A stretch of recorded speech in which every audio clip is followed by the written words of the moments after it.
Hello, bienvenidos una vez más a nuestros estudios sobre la Compasión de Londres. Estamos exponiendo todo el contenido de este documento, capítulo por capítulo, párrafo por párrafo, y estamos ahora mismo en el capítulo 22.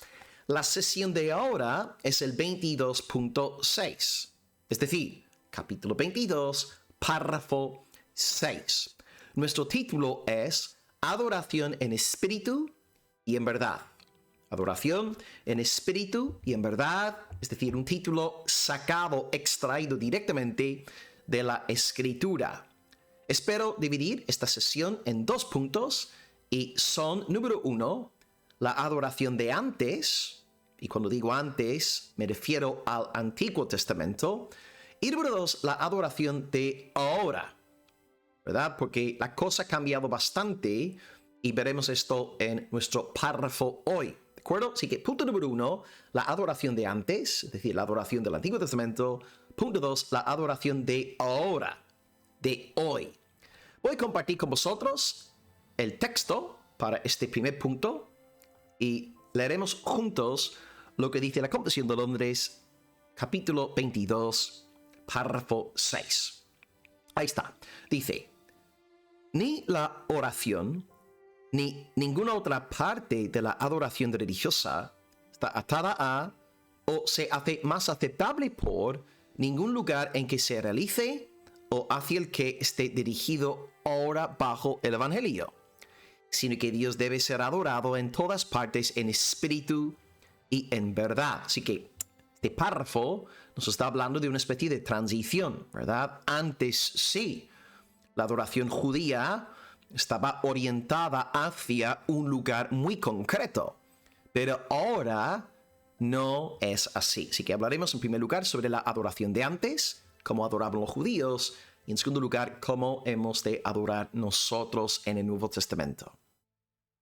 Bueno, en primer lugar, la adoración de antes.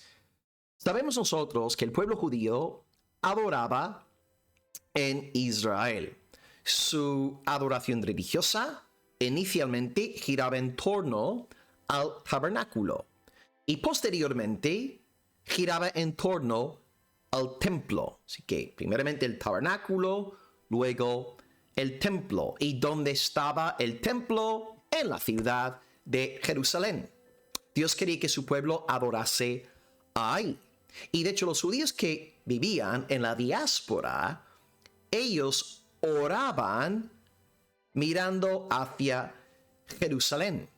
Ahora, Dios acabó con todo aquel sistema en la muerte de Jesús.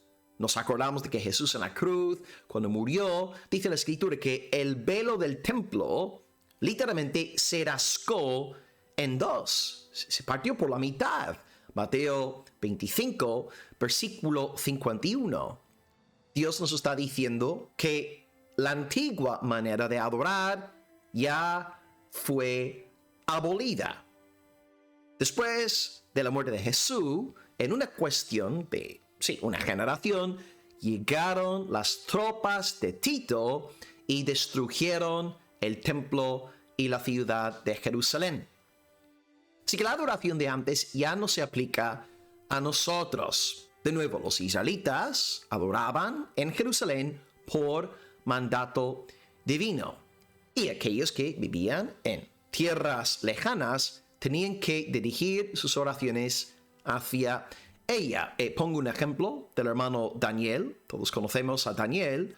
Él vivía desde luego en Babilonia. No se encontraba en Tierra Santa, en Israel. Y dice la Escritura en Daniel 6:10, cuando Daniel supo que el edicto había sido firmado, es decir, el edicto del emperador ya, el imperio persa, Daniel empezó el imperio babilónico y luego los persas conquistaron Babilonia. Aquí estamos hablando de esta generación cuando estaba bajo el poder de los persas. Cuando Daniel supo que el edicto había sido firmado, entró en su casa y abiertas las ventanas de su cámara que daban hacia Jerusalén, se arrodillaba 3 veces al día y oraba y daba gracias delante de su Dios como lo solía hacer antes. Pues ahí está, ¿verdad? La adoración y la ciudad de Jerusalén en el Antiguo Pacto eran inseparables.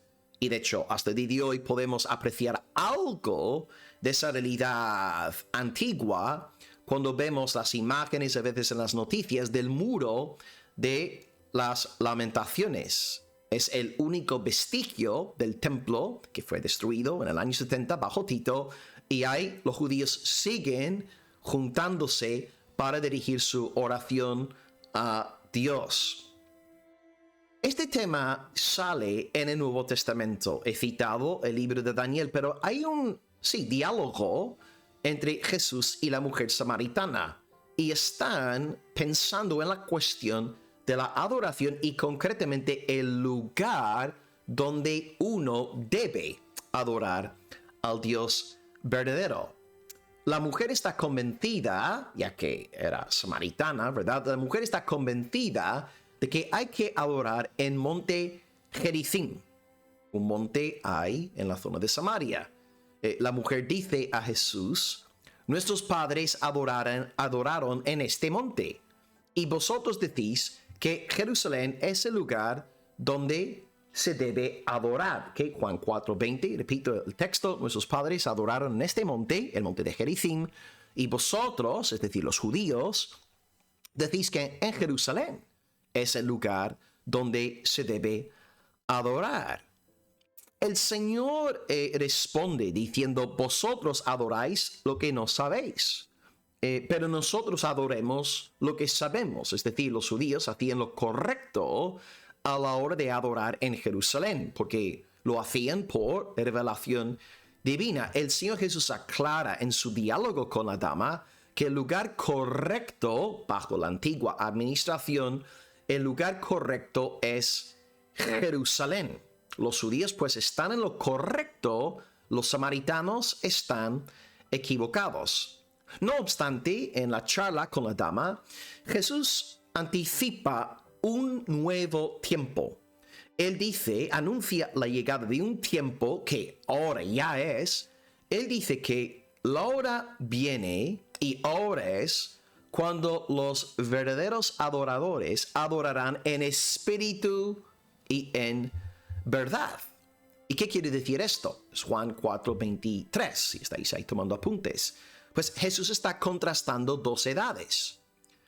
La edad que estaba en vigor hasta la muerte de Jesús, la edad que decía que hay que adorar en Jerusalén, pero después de su muerte en la cruz, resurrección y ascensión, el pueblo del Señor iba a poder adorar en cualquier lugar hasta los confines de la tierra. Es adoración en espíritu y en verdad. En primer lugar, es adoración en espíritu porque no está limitada a un lugar físico. No está reducido, digamos, a la santa ciudad de Jerusalén. No, es adoración en espíritu. Es adoración libre en cualquier sitio. Yo puedo adorar a Dios en la congregación en Almería, puedo adorar a Dios en el parque, en el supermercado, donde quiera que yo esté. Puedo adorar al Señor en espíritu, ¿verdad? No tengo que volar hacia Jerusalén, no tengo que orar en dirección a Jerusalén. No, adoro donde quiera que esté. Es que es adoración en espíritu, pero también es adoración en verdad. Y la palabra verdad nos hace pensar en ya el cumplimiento de todas las sombras del Antiguo Testamento, ¿verdad? El Antiguo Testamento es una edad de sombras, de profecías, de promesas, y luego llega Jesús, llega la verdad, llega la sustancia. Por tanto, esta nueva adoración en espíritu se celebra gracias a la llegada de la verdad, gracias a la llegada del Señor Jesucristo. Creo que fue J. Ceril, si no me acuerdo mal, ahí está, sí.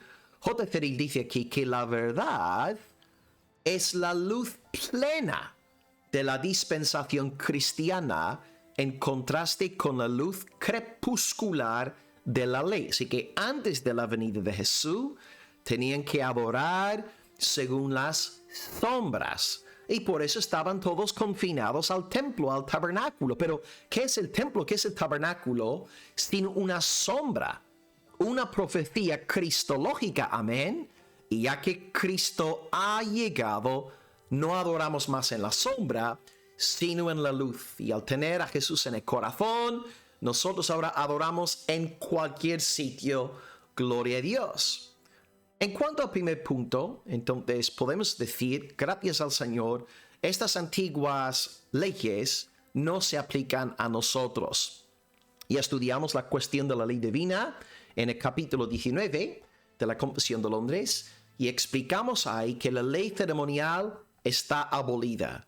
Los cristianos del Nuevo Pacto no estamos bajo la ley ceremonial. No hace falta ir a Jerusalén. ¿Qué va? Nosotros adoramos en espíritu, en cualquier lugar. ¿Por qué? Porque tenemos la verdad. Ya no estamos bajo las sombras, sino en la verdad, gracias a Dios.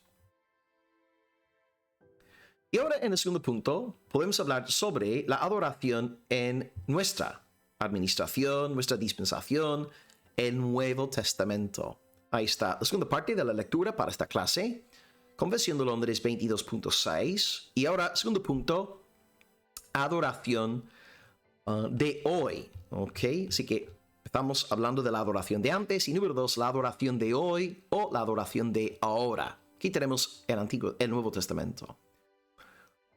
Tanto en cada familia en particular diariamente, como cada uno en secreto por sí solo, así como de una manera más solemne en las asambleas públicas, las cuales no deben descuidarse o abandonarse ni por negligencia, ni deliberadamente, cuando Dios por su palabra o su providencia llama a ello. Vale. Si estamos en el Nuevo Testamento, la verdad ya ha llegado, pues debemos adorar en todo sitio.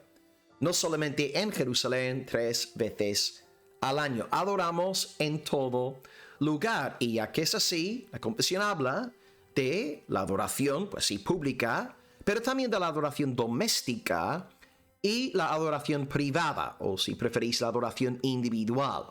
Así que vamos a hablar, uno, de la adoración doméstica, 2, la adoración individual, y 3, la adoración pública, porque son los 3 ámbitos abarcados aquí en esta declaración. Es que en primer lugar, la adoración doméstica, la adoración en familia.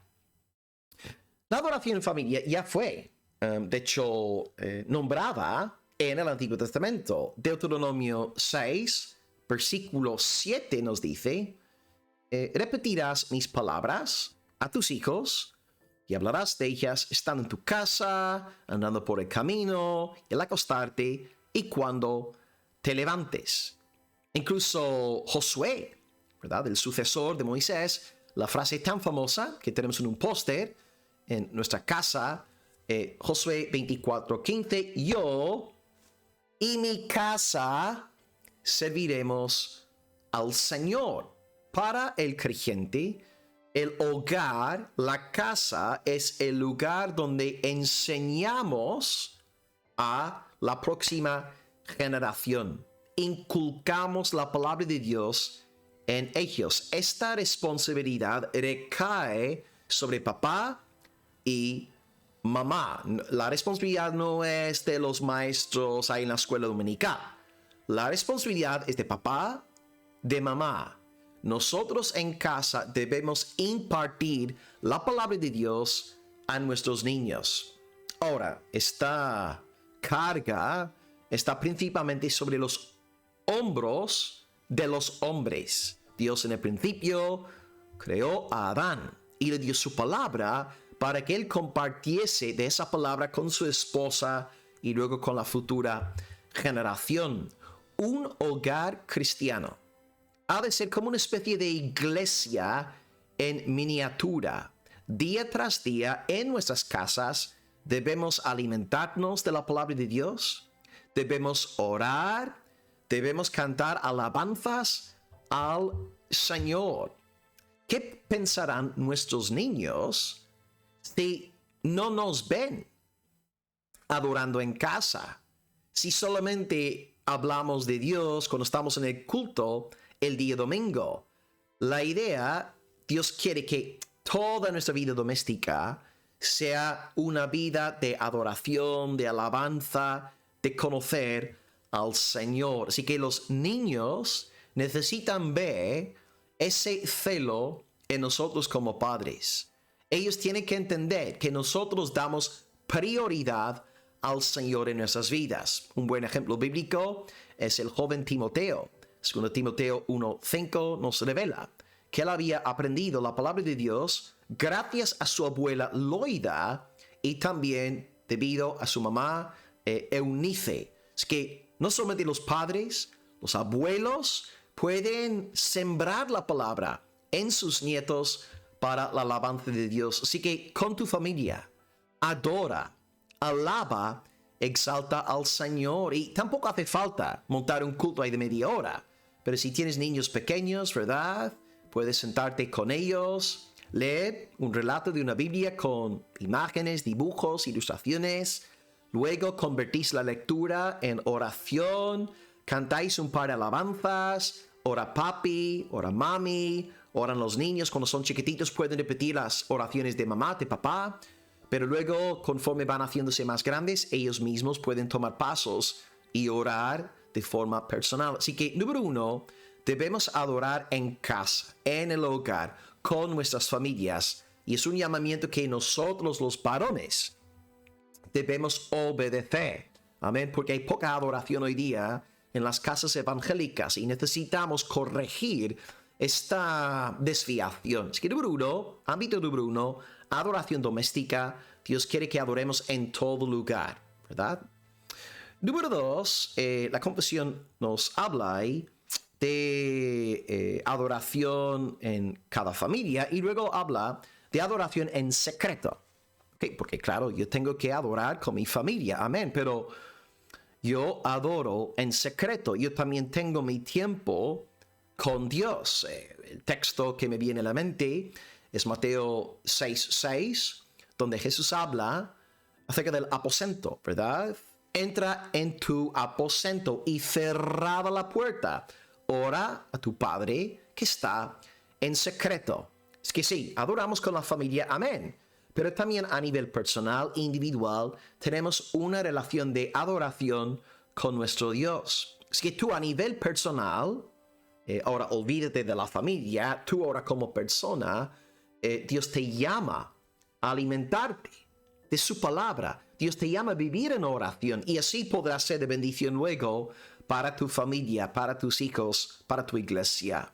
A lo largo del día, te invito a enumerar las bondades del Señor y convertir todas esas misericordias en alabanza, en adoración. Cuán grande eres, Señor. Por supuesto, las cosas espirituales, hacemos bien en exaltar a Dios por el perdón de los pecados, la vida eterna, pero también todos los bienes materiales y físicos son del Señor y hacemos bien en dar gracias por todo lo que Dios nos regala. Amén. Al cristiano le encanta pasar el día con Dios alabando, bendiciendo su santo nombre. Así que adora con tu familia.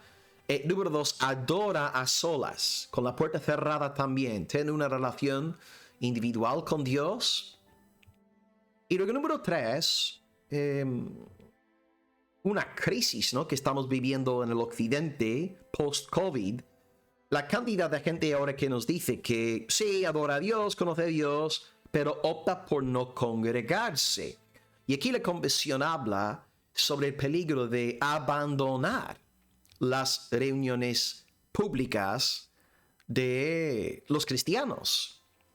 Dios quiere que tú adores en casa con tu familia, amén. Dios quiere que adores en privado, a nivel individual, amén.